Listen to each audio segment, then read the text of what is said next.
you're watching Of New X, and today let's talk about a recently finished airing Chinese drama, 外婆的新世界, Grandma's New World.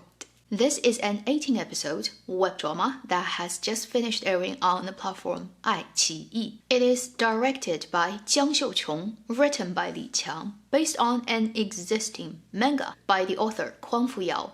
The drama is led by Yan Ni, Zhang Yao, Deng Enxi, plus many very well-known actors and actresses in Chinese dramaland. This is a very typical type of unit drama where you have one through line that goes through every unit story. In this case, is a girl and her great aunt going on a journey looking for her grandma and her great aunt's twin sister. Along the way, they discovered the stuff that has happened to her grandmother in the last couple of years when she kind of went missing and didn't contact her family. All the people she encountered on her road, all of them have their own unit story, and that creates the body of this drama, 18 episodes. Parts of this drama I really like. I probably can rate it up to 2.5 gold mine even. Parts of the drama I still have small problems with. I will round the final score, average it out at 1.5 gold mine for myself. It's just like rating it at 2 wouldn't be so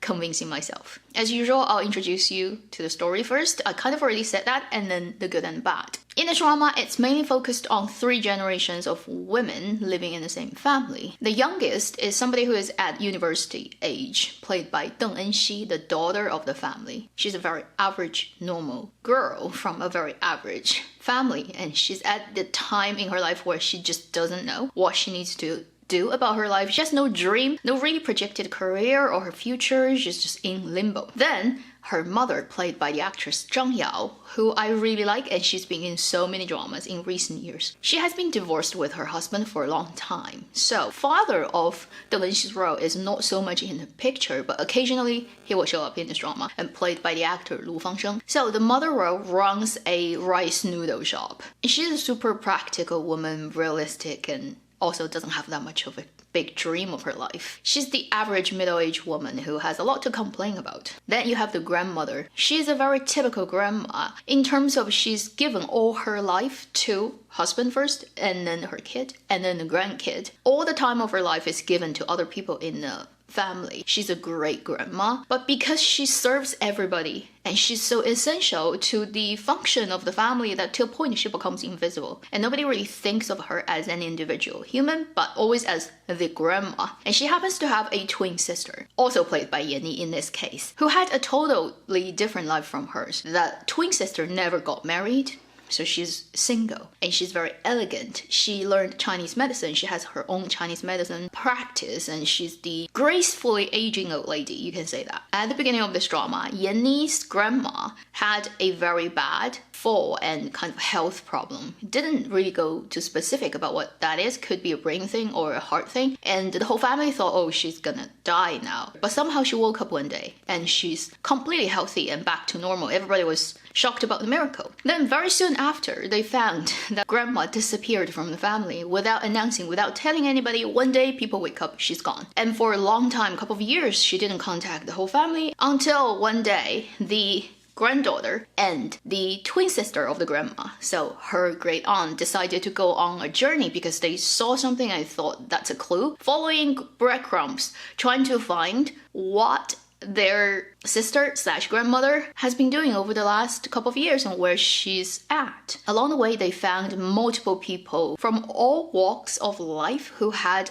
some form of contact with the grandma. They also found a diary from the grandma. From that, they read her rather colorful adventure and encounters with many people. On the positive end, quickly, point number 1 is another very qualified IQiyi contemporary drama. If you've watched a lot of contemporary dramas from IQiyi in the last couple of years, it's another very good production. Point number 2, although it's kind of told from the granddaughter's narrative voice because she goes on a journey and a lot of the things were spoken in her voice, but really this is grandma's story, what she's gone through. And these days from Chinese dramaland, picking elderly woman perspective as the main perspective to look at the world and tell a story. We have a couple of dramas, but very few. So this drama, by the nature of it's a grandma story, is already rather unique. The third thing I like about this drama is the the leading three actresses, Yan Ni, Zhang Yao, Deng Enxi, playing the three generations, they're all pretty good actresses. Here, particularly Yan Ni, she has been around for a long time and she's not that old, but when she dresses up, has her makeup done, and has the body form of an aged person, slightly hunched over, and the way she looks at things and walks, oh, she's such a good actress. And also, she plays two roles in this drama, the twin sister and herself. And stark contrast, because they've gone through such a different life. One is completely sacrificed her own life for the family, the other is completely single. They have such different vibe. The way they hold themselves, the way they talk, everything is different. It's clearly two different people. Apart from that, they're twins and look alike. Yanni's performance in itself is worth watching, at least worth for you to check out a couple of episodes to see her playing this role, if not anything else for this drama. Then, because of its unique nature, every step Grandma takes, she encounters another person, and they're mainly female roles from, again, all walks of life and all played by very well-established actresses.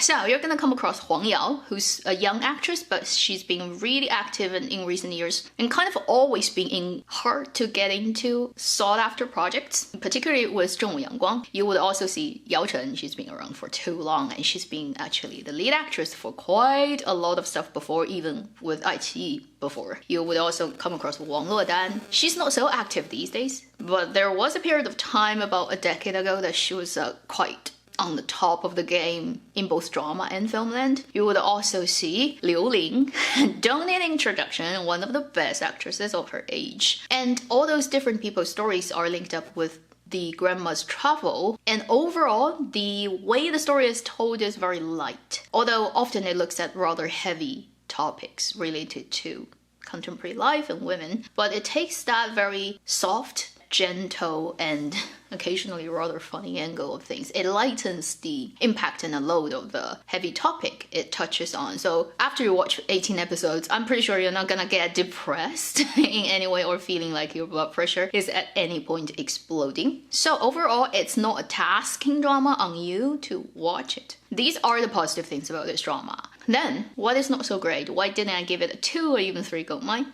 Honestly, there's just one essential problem, which is when you think about the original manga, it is about the grandma, who is such an unusual main character in a contemporary popular narrative of things. We usually pick young people's angle at the twilight of her life, deciding to live for herself for once, and then not thinking about consequences. So you would think this would be her definitive female lead story, even though it's told from the granddaughter's searching perspective. But then, because how it's told, after you've watched the whole drama, you sit down and you feel like you still don't know that much about her. Ironically, although the drama is about her journey searching for herself, in the drama she becomes still a service to every other person. Her being herself, the kind and wise old woman who may not be super educated and very up to trendy things in this world, but because of who she is, her capability and her life wisdom shine her light on everybody and made everybody better or happier or had a great memory of her. She becomes really the tool person of carrying the plot, carrying each encounter. And also you feel the particular type of story that got picked. For example, Yao Chen's role is to do with disability and how difficult it is in China, and then for a woman like that. And also it has this capture the bad cat torture culprit person semi-investigation plot injected in it. You have the Huang Yao story, who is about countryside girl going to big metropolises trying to find her place. Mei Ting's story is about a woman whose husband is in Africa working and herself is working a very hard laborious job, and she gets drunk and she resolves to alcohol. It's such a, again, typical story. You also see the Wang Luodan story of an individual, very strong woman creating her entrepreneurship shop, but she's constantly under so much pressure of making money, supporting her own business, so many employees. It's almost like somebody decided to grab a newspaper all day and read through all those hot topics, or just search on internet about women-related big news on internet that's hot and somehow like causes a lot of discussion on internet. They just pick the typical ones and then they make that into the story. On the surface, it's all talking about women and women's power and women's dilemma, which is nice. And then grandma is in all the stories, so she's the through line. But then, in a way, you feel like she becomes therefore second priority. She only is a narrative tool to encounter all those people, to bring out all those stories on screen. And at the end of the day, how much of the grandma herself do you see? You see, like, she's very wise, she's very kind, she helped all those people, but then, like, the whole journey of self-searching, did that really happen? I still know not that much of her, apart from she is good, kind, gentle, and filled with life wisdom, which you've already known, kind of, even when she doesn't do the journey. That is a bit weird for the drama, in a way that it's trying to do the old lady finding herself story, but then eventually at the end, she's helping other people finding themselves, but like, where is herself? You still don't quite see that. You know, it's a little bit ironic, basically, like what the drama tries to do and what it ended up doing. At least that's how it feels to me. I mean, not to undercut how many good performances, great interesting stories, really mature way of telling stories this drama has. So I still enjoy watching it. It's only after you've watched through the whole thing, you sit down and think through it and you feel,